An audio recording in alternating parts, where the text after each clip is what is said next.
Hey guys, it's Elise and welcome back to My Cupcake Addiction. Today we're going to be taking this simple traditional loaf tin and we're going to be turning it on its head to make an amazing giant size KitKat chunky slice. I'm going to turn this up a notch by adding a layer of thick, delicious, gooey caramel, turning it into a caramel KitKat slice. The things that you're going to need to make the caramel portion, I've got some whipping cream, which is cream with about a 35% milk fat, some water, I've got a little bit of butter, salted or unsalted, it really doesn't matter here, some caster sugar or superfine sugar. I've got some white chocolate and also some milk chocolate, a little bit of vanilla and some glucose. If you don't have glucose, you can also use like a light corn syrup or even honey for that. I've pre-prepared a batch of this caramel. It's actually something that I just showed you guys how to make in the giant Rolo video.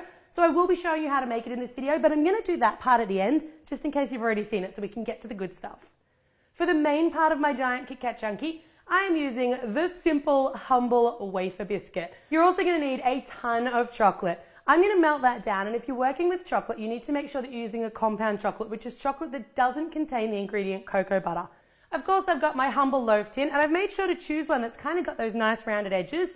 You want to make sure there's not too many scratches, so you don't want a really old loaf tin because they're all going to show up on the outside of your loaf. And to make my little template so that we get the KitKat lettering today, I've cut up a cake box. I love this because it's already made from food grade cardboard, but on one side it's shiny, so we can decide which side we want to go into our chocolate so we get a nice shiny finish. And I've also got just a little KitKat logo, so I'll link to that down below, or you can print off your own. Let's get started. So this bit can be done in advance, and we're going to get a little bit industrial, so make sure that you're being really careful because you need to use either an X-Acto knife or a really, really sharp knife. What I'm going to do is I'm going to turn my piece of cake box, and you want to make sure that you're positioning on the rough side. So I'm going to lay my template over the top, and you can stick it with some tape if you like. And then I'm going to use a lot of pressure on my knife, and I'm just going to cut around that template. So I like to kind of cut out the main shape and then just come back in and just cut out the little tiny bits and details. I found it the easiest way. If you've cut hard enough, you should just be able to pop that letter out. And you can use your knife just to tidy up any edges or make sure that all of your corners release nicely.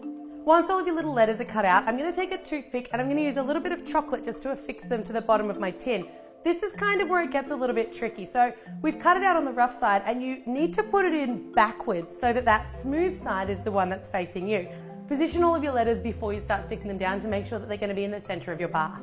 When you're happy with your positioning, I'm going to use my toothpick and a little bit of melted milk chocolate, and I'm just going to use that to stick it to the top of my loaf tin. So onto the rough side goes my chocolate, and I'm just going to put a really small amount, just a little bit on the back, and then kind of spread it out a little bit, and then place it back down in its little designated spot, and repeat.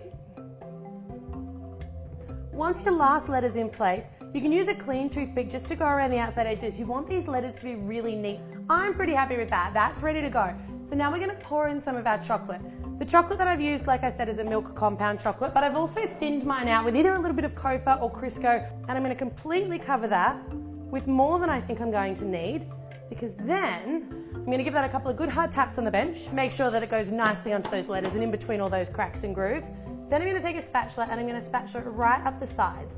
Now I'm doing this now because I don't want to have any lines where I pour fresh chocolate onto this sort of top section of chocolate. Perfect. Once I'm happy with that, I'm just going to give it sort of a little shake and then another tap because I want that top section or the bottom section now to be as smooth as possible. And then I'm going to set that in the refrigerator for about 15 minutes until that's really nice and firm to touch. Coming back from the fridge, and that layer has now completely set. So I'm going to scoop a generous amount, and you can decide how much or how little caramel you want. And I'm just using my wooden spoon just to sort of smooth it out as best as I can so that it's one big, nice, even layer of caramel. Because I don't want that caramel to make my wafers go soggy and I don't want it drizzling down between my layers, I'm going to do another thin little layer of chocolate. So as I'm smoothing it, I'm making sure that I'm almost sealing it up against the edges of the chocolate that we poured in initially. Now while that chocolate's still wet, we're going to start layering our little wafer biscuits. I'm going to layer them nice up against as close to the end of my loaf tin as I can and as close together as I can. As I get to the end, I've got this little tiny section, so I'm just going to use a knife and just cut off like a little bit of one of my wafers, and I'm going to slide that piece in so it's really nice and flush. On goes just a really small amount more chocolate, so you've got something to glue the rest of your wafers to, and another layer of wafers. With this bar, it's actually very important that you make sure that you're leaving a little opening all around the outside edge because that's going to be where we pour in the rest of our chocolate. So if you're finding that your loaf tin's a little too narrow or a little too wide and you've got too much room, just trim some of those wafers down and kind of use them to fill in any of the spots. A little more chocolate and another layer of wafers. Unbelievable, that was the perfect fit. In goes the rest of my chocolate, and as I pour that in, I'm going to make sure that I'm pouring it around those edges and I'm letting it sort of drizzle into the cracks because I want to make sure that I'm not getting any air bubbles in there. I'm going to condone a couple of small gentle taps here, but don't go too crazy because like I said, we don't want to crack, but I'm just going to make sure that I'm forcing all of that chocolate right down into those little crevices. Once all of your edges are full, you can go ahead and just flood the top. You don't want to overfill here, but then you kind of want it to be just about even, so you don't want to underfill either. So I'm going to just use my spatula just to sort of even out once I'm happy I've got roughly the right amount of chocolate in there. And then I'm going to use my offset spatula. You could use a ruler or something here, but I just want to make sure that this bottom section's really, really nice and smooth. So I'm just going to drag along, and then a couple of small taps to even it out. I'm just going to run a tissue right around those outside edges. I want to make sure that the edges are free and clear of the chocolate because it's going to make this easier to get out of the container, but it's also going to give you a neater finish around the bottom. And you definitely want to set this in the fridge because when the cool crispness of the fridge hits that chocolate, it's going to cause it to contract a little, which is going to help it to slip nice and easily out of our metal pan. Now, it should be nice and set. I've left mine in the fridge for around an hour or so. You can just very, very gently just sort of flex the metal away. I'm going to support the underside with my hands and I'm going to, it just popped out. Oh my God, perfect. So now all it's left to do is just to pull out our little letters and then we'll have that lovely KitKat lettering embossed in the top of our giant KitKat chunky bar. So I'm going to use my X-Acto knife, and before I start prying up any of those letters, I'm just going to line around the outside edges to make sure that none of that chocolate we used to stick the lettering to the pan is coming around the outside that might cause any of my outside chocolate to crack and make those letters a little less than perfect. This is actually the most excruciating part. You want to do this really carefully.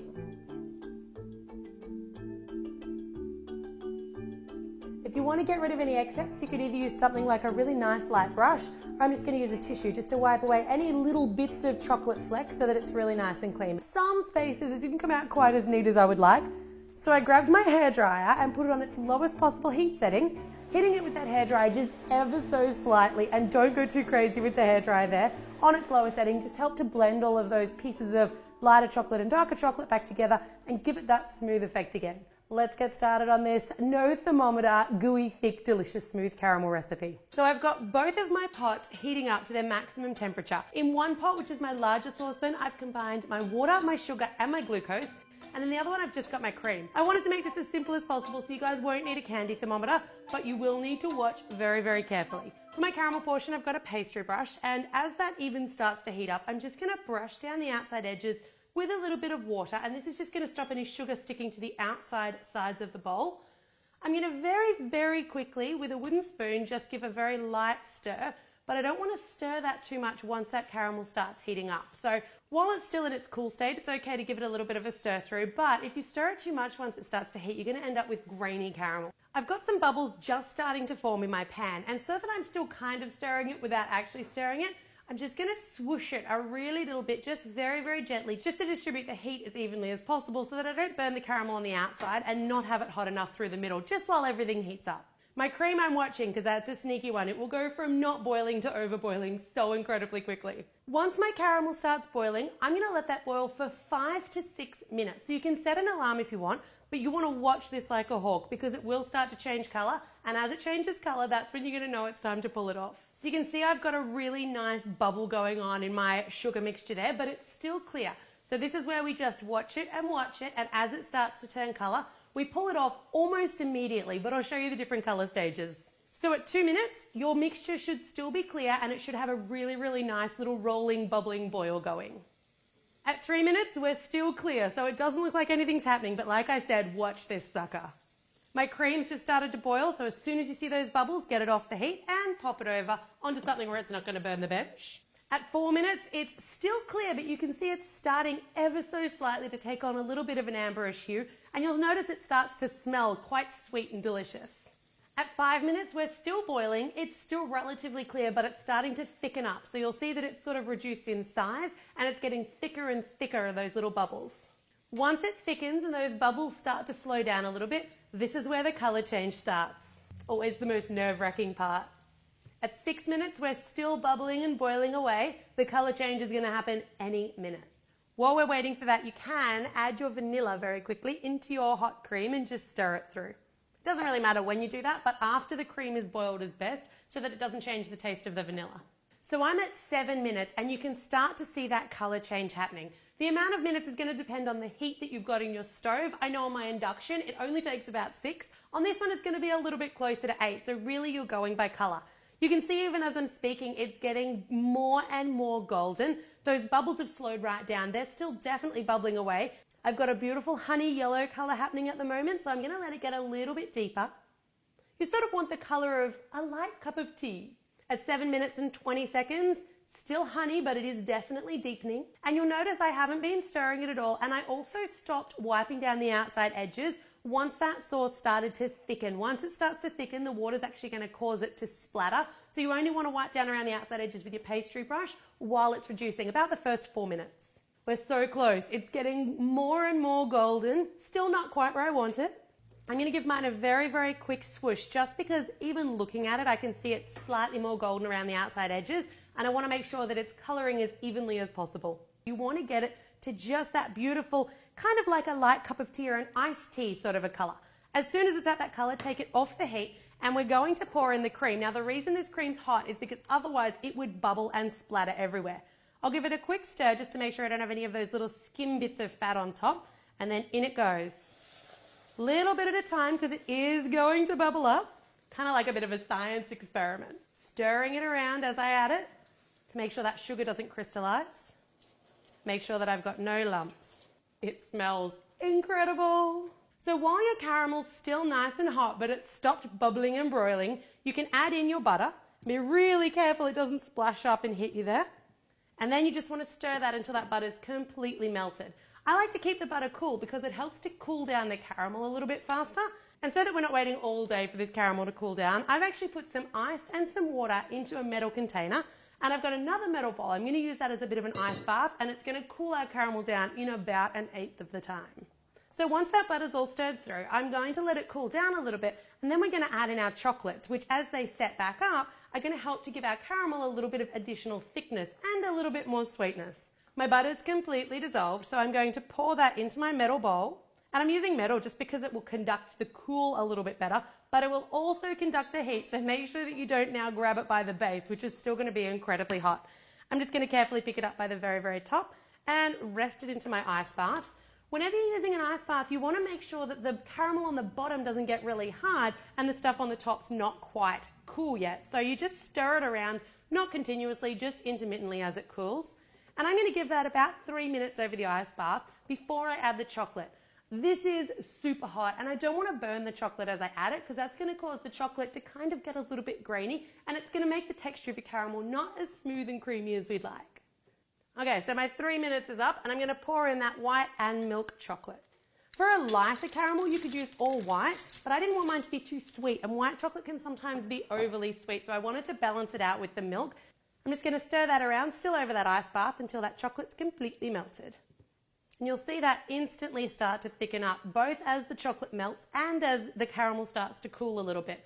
With most caramels, they will thicken up quite a bit on cooling. So it's sort of tough because you know what consistency you want to achieve, but you can't see it until well after you've actually finished making the caramel. Ever since I first saw the regular KitKat caramel chunkies on supermarket shelves, it's been one of my favorite candy bars, and I cannot tell you how excited I was to be able to recreate this today in giant form. If you're not already subscribed to the channel, make sure you do for 2 new videos every week. As always, guys, thanks very much for watching.